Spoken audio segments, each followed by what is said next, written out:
ನಮಸ್ಕಾರ ವೀಕ್ಷಕರೇ, ನೀವು ನೋಡ್ತಾ ಇದ್ದೀರಾ ಅಶ್ವಮೇಧ. ನಾನು ಅಶ್ವದ್ವಿತ್. ವೀಕ್ಷಕರೇ, ಬೆಳ್ಳಂಬೆಳಗ್ಗೆ ಮಾರ್ಕ್ ಸಿನಿಮಾನ ನೋಡ್ಕೊಂಡು ಬಂದೆ. ಫ್ಯಾನ್ ಶೋ ಆಗಿತ್ತು. ಬಟ್ ಫ್ಯಾನ್ಸ್ಗಿಂತ ನಾನು ಸ್ವಲ್ಪ ಕ್ಲಾಸ್ ಆಡಿಯನ್ಸ್ ಇರಲಿ ಅಂತೇಳಿ ಕ್ಲಾಸ್ ಆಡಿಯನ್ಸ್ ಇರುವಂಥ ಒಂದು ಥಿಯೇಟ್ರಿಗೆ ಹೋಗಿದ್ದೆ. ತುಂಬ ಚೆನ್ನಾಗಿ ಹೌಸ್ಫುಲ್ ಕೂಡ ಆಗಿತ್ತು. ಸಿನಿಮಾ ಹೇಗಿದೆ ಅಂತ ನಾನು ಮಾತನಾಡಲೇಬೇಕು. ಬಹುಶಃ ಇಲ್ಲಿ ಪಾಸಿಟಿವ್ ಮತ್ತು ನೆಗೆಟಿವ್ ಎರಡೂ ಕೂಡ ಇರುತ್ತೆ. ನಿಮಗೆ ನೋಡೋದಕ್ಕೆ ಇಷ್ಟ ಇಲ್ಲ ಅಂತಂದರೆ, ಅಥವಾ ಎಲ್ಲರೂ ಸ್ಪಾಯ್ಲರ್ ಅನಿಸಿದ್ರೆ, ಅಥವಾ ನಾನು ಮಾತನಾಡೋ ಮಾತುಗಳು ನಿಮ್ಗೆ ಏನಾದರೂ ಹರ್ಟ್ ಆಗುತ್ತೆ ಅನ್ನೋದಾದರೆ ದಯವಿಟ್ಟು ವೀಡಿಯೋನ ಇಲ್ಲಿಗೆ ಸ್ಕಿಪ್ ಮಾಡಿ ನೋಡದೇ ಬೇಕಾದರೆ ನೀವು ವಾಪಸ್ ಹೋಗ್ಬೋದು. ಇಲ್ಲ ಈ ಜೆನ್ಯೂನ್ ವರದಿಯನ್ನು ನಾನು ಬೇಕಾದ್ರೆ ನೋಡ್ತೀನಿ ಅಂತಂದರೆ ನೀವು ಬೇಕಾದರೆ ನೋಡ್ಬೋದು. ಮಾರ್ಕ್ ಒಂದು ರುಟೀನ್ ಸ್ಟೋರಿ. ಯಾವಾಗಲೂ ಕೂಡ ಬೇರೆ ಬೇರೆ ಇತ್ತೀಚೆಗೆ ಯಾರು ಹೊಸ ಕಥೆಗಳನ್ನು ತಂದು ನಿಮಗೆ ತುಂಬಕ್ಕಾಗಲ್ಲ. ಆದರೆ ಮಾರ್ಕ್ ಅನ್ನೋದು ಮ್ಯಾಕ್ಸ್ಗಿಂತ ಮ್ಯಾಕ್ಸಿಮಮ್ ದುಪ್ಪಟ್ಟು ಚೆನ್ನಾಗಿದೆ ಅಂತ ಹೇಳಿದ್ರೆ ತಪ್ಪಾಗಲ್ಲ. ಇಲ್ಲಿ ಫಸ್ಟ್ ಹಾಫ್ ಹೆಂಗಿತ್ತು, ಸೆಕೆಂಡ್ ಹಾಫ್ ಹೆಂಗಿತ್ತು ಅಂತ ನಿಮಗೆ ಇಲ್ಲಿ ಮ್ಯಾಟ್ರ್ ಆಗಲ್ಲ. ಸೊ ನಾನು ಒನ್ಲೈನ್ ಕತೆಗೆ ಬರ್ತೀನಿ. ನಾನು ಪೂರ್ತಿ ನಿಮಗೆ ಸ್ಟೋರಿ ಸ್ಪಾಯ್ಲರ್ ಮಾಡೋಕ್ಕೆ ಹೋಗೋದಿಲ್ಲ. ಏನಿಲ್ಲ, ಇಲ್ಲಿ ಒಂದು ಸಿ ಎಮ್ ವಿಚಾರ, ಇನ್ನೊಂದು ಸಿ ಎಮ್ ಮಾಡಿರುವಂಥ ಒಂದು ಹಲ್ಕಟ್ ವಿಚಾರ, ಅತ್ತ ಕಡೆ ಒಂದು ಕಿಡ್ನಾಪ್ ವಿಚಾರ.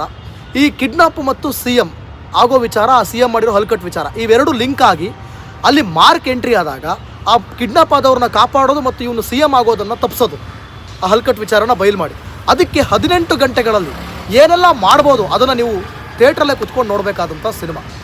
ಇಲ್ಲಿ ಇವಾಗ ಇತ್ತೀಚೆಗೆ ಎಲ್ಲರೂ ಕೂಡ ಅದೇ ಸ್ಟೋರಿನ ಎತ್ಕೊಂಡ್ಬರ್ತಾರೆ. ಆದರೆ ನೀವು ಯಾವ ರೀತಿಯಾಗಿ ಒಂದು ಫ್ರೇಮ್ನ ಸೆಟ್ ಮಾಡ್ತೀರಾ.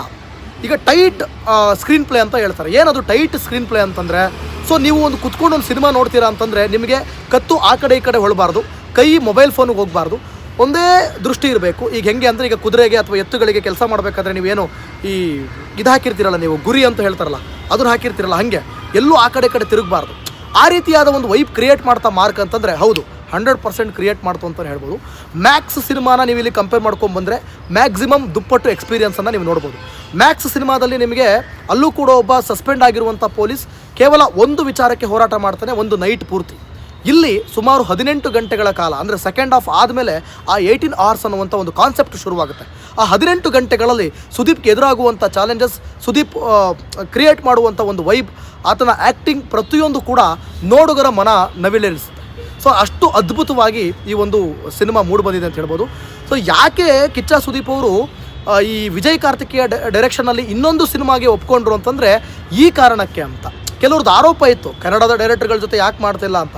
ಬಟ್ ಕನ್ನಡದ ಡೈರೆಕ್ಟರ್ ಜೊತೆ ಮಾಡ್ತಿಲ್ಲ ಅನ್ನೋದಲ್ಲ ತಪ್ಪು, ಅವರು ಕನ್ನಡ ಸಿನಿಮಾ ಮಾಡ್ತಾವ್ರಲ್ಲ ಅದು ಸರಿ ಅಂತ ನಾನು ಹೇಳೋದಕ್ಕೆ ಇಷ್ಟಪಡ್ತೀನಿ. ಅವರು ಬೇರೆ ಡೈರೆಕ್ಟರ್ ಜೊತೆ ಹೋಗಿ ಬೇರೆ ಭಾಷೆ ಸಿನಿಮಾ ಏನು ಮಾಡ್ತಾಯಿಲ್ಲ, ಇದೇ ಕನ್ನಡ ಸಿನಿಮಾನೇ ಮಾಡ್ತಾ ಇರೋದು. ಸೊ ಒಂದು ಕಣ್ಣಿಗೆ ಹಬ್ಬ ನೀಡುವಂಥ ಒಂದು ಅದ್ಭುತವಾದಂಥ ಒಂದು ಸಿನಿಮಾವನ್ನು ನಾನು ನೋಡ್ಕೊಂಡು ಬಂದೆ ಅಂತಂದರೆ ತಪ್ಪಾಗಲಿಕ್ಕಿಲ್ಲ. ಸೊ ಪ್ರತಿಯೊಂದು ಸೀನ್ ಆರಂಭದಿಂದನೂ ಹಿಡಿದು ಒಂದು ವೈಬ್ರೇಷನ್ ಕ್ರಿಯೇಟ್ ಆಗುತ್ತೆ. ಸಿನಿಮಾದಲ್ಲಿ ಒಳ್ಳೆ ಮಾಸ್ ಇದೆ, ಜೊತೆಗೆ ಒಳ್ಳೆ ಆ್ಯಕ್ಷನ್ ಸೀಕ್ವೆನ್ಸ್ ಇದೆ, ಮತ್ತು ಒಳ್ಳೆ ಅಂದರೆ ಅದೇ ಫೈಟ್ ಮತ್ತು ಒಳ್ಳೆ ಸಾಂಗ್ಸ್ಗಳಿವೆ.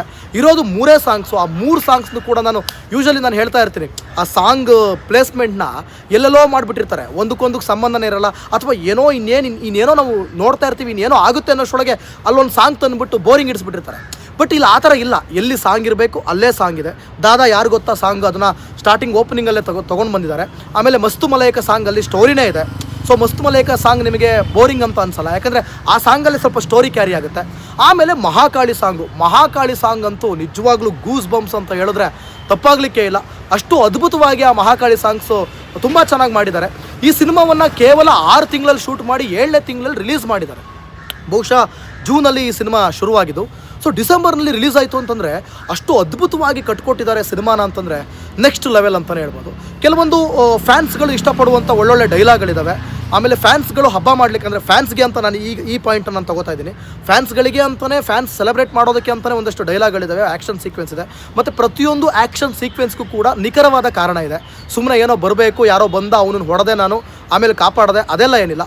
ಪ್ರತಿಯೊಂದು ಆ್ಯಕ್ಷನ್ ಸೀಕ್ವೆನ್ಸ್ಗೂ ಕೂಡ ಒಂದು ನಿಖರ ಕಾರಣ, ಯಾಕೆ ಅವನು ಹೊಡೆದ, ಯಾವ ಕಾರಣಕ್ಕೆ ಹೊಡೆದ, ಆ ಕಾರಣಕ್ಕೆ ಎಷ್ಟು ತೂಕ ಇತ್ತು, ಅವೆಲ್ಲವೂ ಕೂಡ ಇದೆ. ಇನ್ನು ಕ್ಯಾಶುವಲ್ ಆಗಿ ಪೊಲೀಸ್ ಡಿಪಾರ್ಟ್ಮೆಂಟಲ್ಲಿ ಹೆಂಗೆ ಮಂಕ್ ಬುದ್ಧಿ ಎರ್ಚುವಂಥ ಕ್ಯಾರೆಕ್ಟರ್ಗಳು ಕೂಡ ಈ ಒಂದು ಸಿನಿಮಾದಲ್ಲಿ ನಾವು ನೋಡ್ಬೋದು.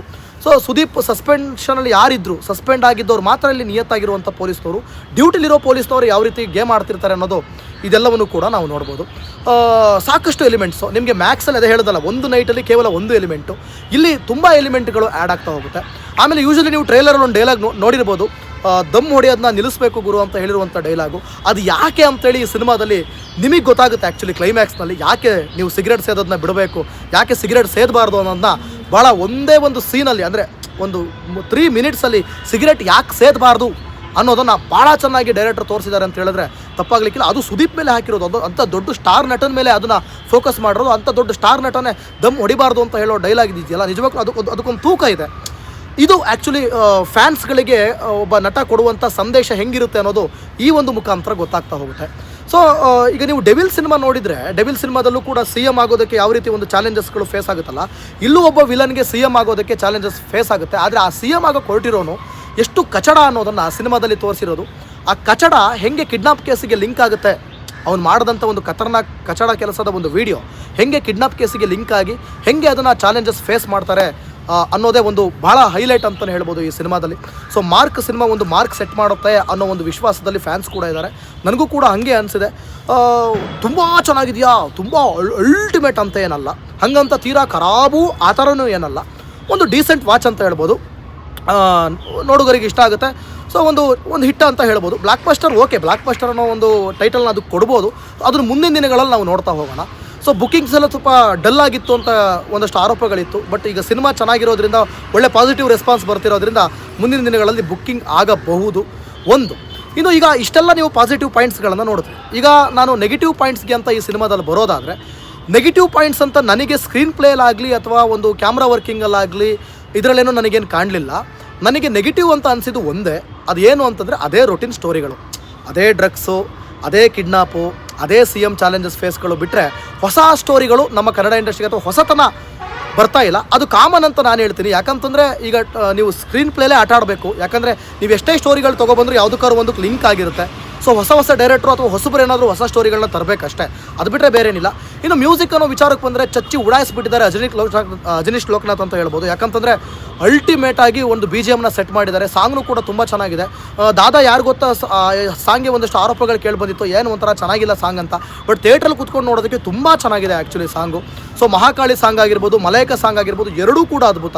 ಮತ್ತು BGM ಅಂತೂ ಚಚ್ಚಿ ಬಿಸಾಕ್ಬಿಟ್ಟಿದ್ದಾರೆ ಗುರು ಅಜನೀಶ್ ಲೋಕನಾಥ್ ಅಂತ ಹೇಳಿದ್ರೆ ತಪ್ಪಾಗೋದಿಲ್ಲ. ಪ್ರತಿಯೊಂದು ಫ್ರೇಮಲ್ಲೂ ಕೂಡ, ಪ್ರತಿಯೊಂದು ಸೀನಲ್ಲೂ ಕೂಡ BGM ದಿಗಿ ಅಂತ ಇರ್ತದೆ.